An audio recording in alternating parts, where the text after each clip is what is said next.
Hi everyone, welcome back to my channel. Today I have a foundation review for you. I'm going to be doing a demo and check-ins over the course of the day and giving you my thoughts on the new Marc Jacobs Shameless foundation. It's actually called, the full name is the Shameless Youthful Look 24-Hour Foundation SPF 25. It comes in, from what I could count, 39 colors. It retails for $46. It is 1.08 ounces, so slightly over the usual 1 ounce bottle or product.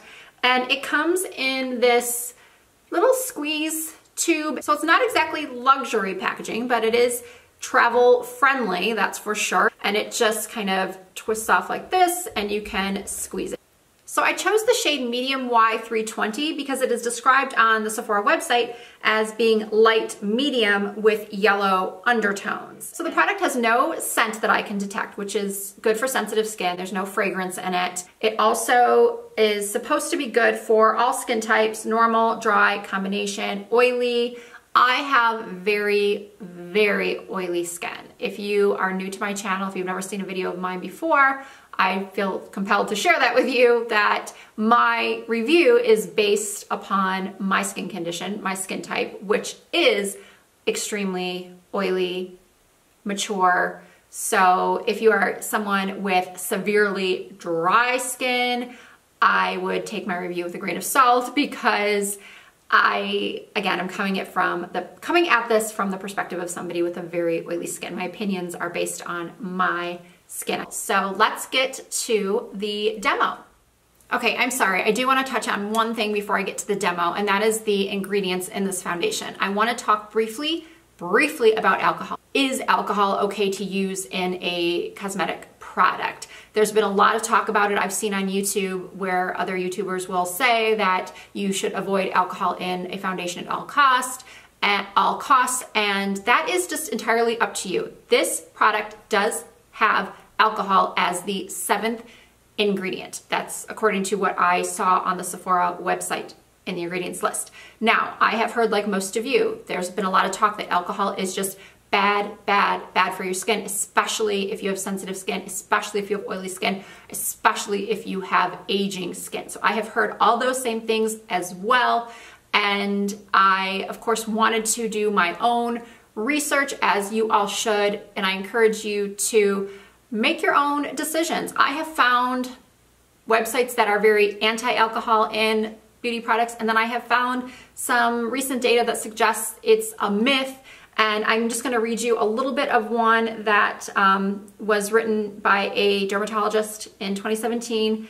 And it says, unlike most other skincare product preservatives, alcohol evaporates from the skin surface in seconds. Alcohol contributes to the microbiological safety of the cosmetic product and the packaging, but once it is applied to the skin, it vanishes quickly. The verdict, it says, scientific publications show even high concentrations of alcohol do not cause skin dryness, allergy, or irritation, and do not significantly penetrate the skin. There is no skin damage associated with the regular application of alcohol on the skin. Alcohol concentration used in natural skincare are many times lower, which suggests that alcohol in cosmetics products is safe for the skin. From a dermatological point of view, alcohol is one of the mildest antimicrobial agents, and ethanol-containing products are safe even for those with sensitive and dry skin. I am certainly not here to tell you what to believe. And if you are 100% anti-alcohol in your cosmetic products, that's fine. That is your decision and it's none of my business. I just knew that because of all the talk lately about ingredients in skincare products and beauty products in general, that somebody was going to ask me for my opinion. My opinion is that I am okay with the alcohol in the product, knowing the pros and cons. Would I buy a foundation that had alcohol as the 2nd ingredient? I'm not so sure I would, but there you have it. Those are my thoughts. Let's get to the demo. So for today's demonstration, I'm going to be using a primer on half of my face. I tried this one day without a primer and then another day with a primer, and I feel like I had similar results. I liked it a little bit better with the primer, so I'm anxious to try it again side by side to see really what the difference is. But for both sides, I'm going to be applying it with my Beauty Blender sponge. That's just my preferred method of application. It's just barely damp. If you want to see how I prep my beauty blender, I highly recommend checking out my video on how to avoid cakey looking foundation. I'm going to link that in the description box for you because I go through step by step how I prep my beauty blender for foundation application. So I'm using the Shameless Youthful Look 24 Hour in medium Y320. And it doesn't say to shake this up, but I am going to. I just feel like it's just a habit, I always shake up my foundations. So this is about how much I've applied to the beauty blender. And I almost forgot to put on primer on half of my face. I'm using the Hourglass Veil, and let's put the primer on the left side. This is one of my favorite primers of all time, especially for oily skin and large pores. It's one of the only primers I've found that really is effective in controlling oil. Most of the others I've tried haven't really done that much. So let's go ahead and apply it to the left side first.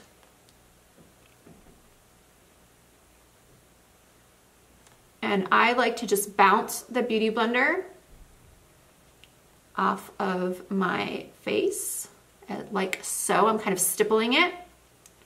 So I don't find that a little bit goes a long way with this product. I have tried other foundations like the Marc Jacobs Remarkable, where just the tiniest drop can pretty much do half your face or even your entire face. But this one is not like that. I feel like I don't have enough coverage. It's giving me medium coverage, which is what it says that it is. It's a medium and it's buildable to full.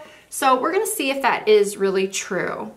And I'm gonna do another squeeze, another little squeeze. And I feel like I didn't get much coverage in this area or in this area.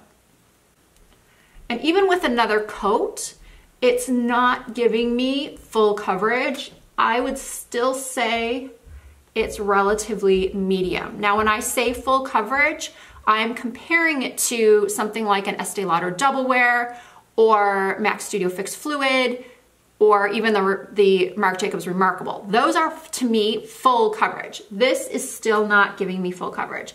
And I'm a little bit far from my mirror for this demo, but when I was doing my makeup the first couple times I tried this and I was really, really close to my mirror, I felt like you could still see my pores really well, and it's kind of making my skin look a little bit more textured than it really is, and I wasn't really a fan of that. So my first impression of this foundation was like, not great. I'm still getting used to not wearing full coverage. If you're new to my channel, you wouldn't know this, but I am trying to move away from wearing full coverage makeup and doing something more light to medium, working on my skin more, but I feel like this is, I don't love the way this looks, even with a primer.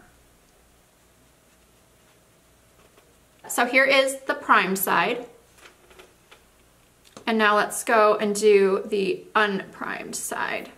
So I would say I used probably 3 small squeezes on this side. And now this is 1 squeeze.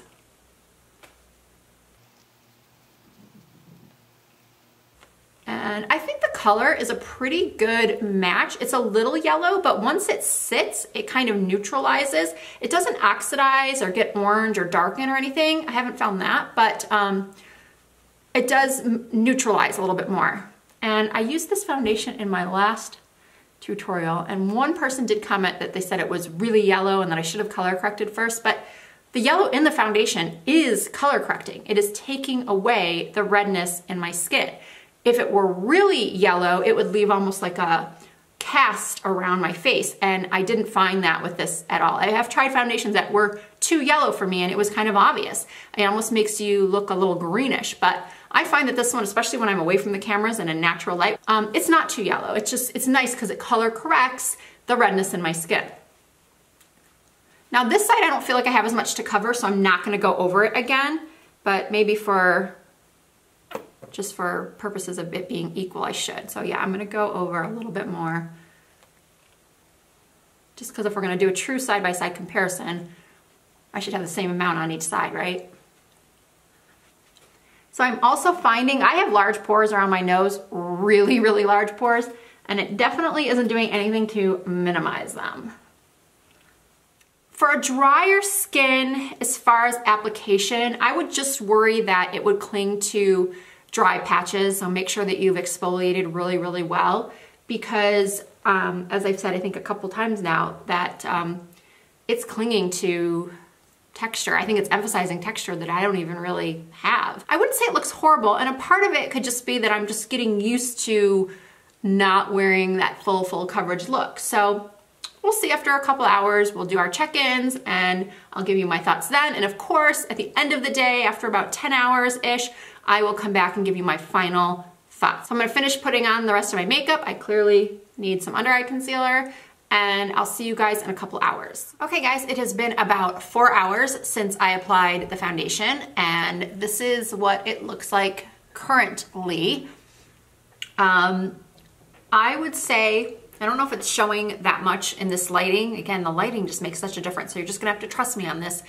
I do look very, very shiny. I wouldn't say that I feel excessively greasy like I do with some other foundations, like I think it was the Clinique Beyond Perfecting. I just felt like my skin was so oily that I wanted to wash it off. Whereas with this one, I don't feel that way, but I definitely look in different lights in the mirror, and I know if I weren't doing a video like this, I would probably be blotting like crazy and powdering, because I don't like this level of shine. So the coverage is still here. It really hasn't separated much. It hasn't oxidized.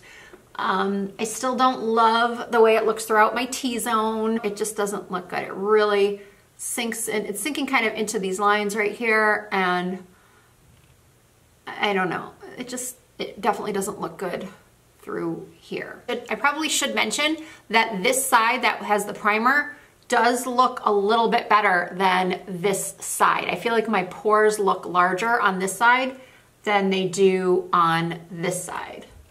So this is the primed side, and then this is the not primed side.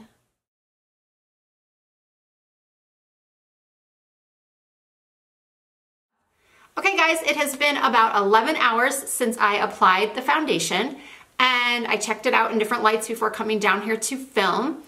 And my thoughts are pretty much the same as they were at that last check-in.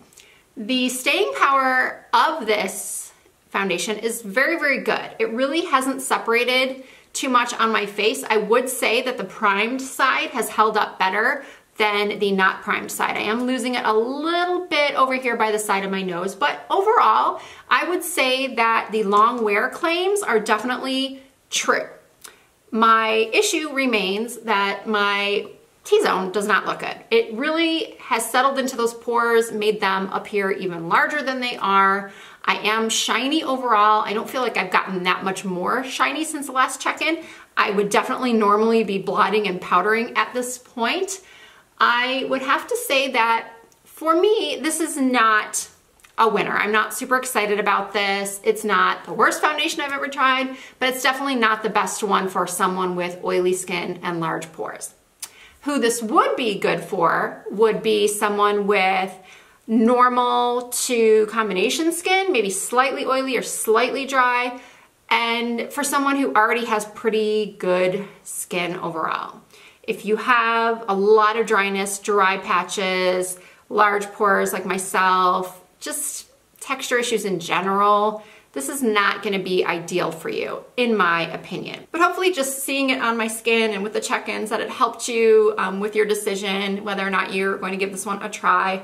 And if you did find the video helpful, then please give it a thumbs up and go ahead and hit that subscribe button if you'd like to be notified when I upload new videos at least twice a week. I also have Instagram, Snapchat, Facebook, and Twitter. Everything is under the username Risa Does Makeup. So once again, I hope you enjoyed the video, and I appreciate you watching, and I'll see you very soon.